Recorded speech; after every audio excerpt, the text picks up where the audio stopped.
In digital Marathi, जनतेच्या हक्काचं व्यासपीठ। उल्हासनगरात पुन्हा एकदा दरोडेखोरांचा धुमाकूळ समोर आला आहे।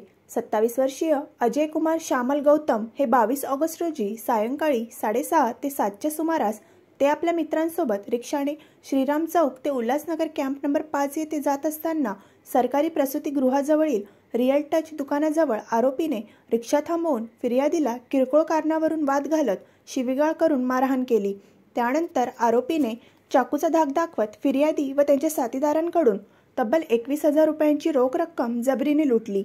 एवढेच नाही तर आरोपीने रिक्षा चालकाला देखील चाकू दाखवत स्टेशनकडे पलायन केले।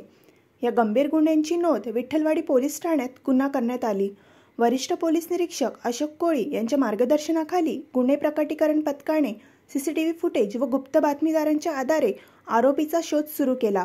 सर्टिफाईड स्कूल समोरील मैदान उल्हासनगर 4 येथे सापळा लावून पोलिसांनी आरोपी संजय रतन राठोड यास अटक केली। त्याच्याकडून गुन्ह्यात लुटलेले 21,000 रुपये व चाकू जप्त करण्यात आला आहे। सदर आरोपीस 1 सप्टेंबर रोजी पहाटे अटक करून न्यायालयासमोर हजर करण्यात आले। न्यायालयाने त्याला 3 सप्टेंबरपर्यंत पोलीस कस्टडी ठोठावली आहे।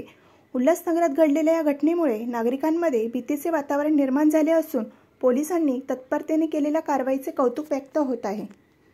नमस्कार। विठ्ठलवाडी पोलीस स्टेशन अंतर्गत सदरचा गुन्हा घडला होता।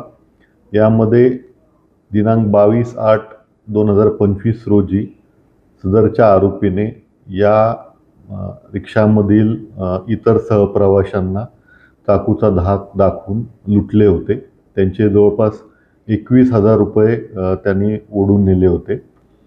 त्या अनुषंगाने विठ्ठलवाडी पोलीस स्टेशनचे तपास पथकातील अधिकारी कर्मचारी तपास करत होते। गोपनीय माहिती आणि तांत्रिक विश्लेषणाच्या अनुषंगाने त्यांनी सदर जो अनोळखी आरोपी होता त्याची ओळख पटवली आणि त्याला आज रोजी गुन्ह्यात अटक केलेली आहे।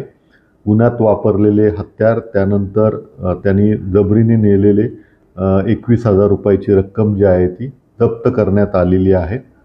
पुढील तपास जे आहे ते वरिष्ठांच्या मार्गदर्शनाखाली विठ्ठलवाडी पोलीस स्टेशनचे अधिकारी आणि कर्मचारी करत आहेत।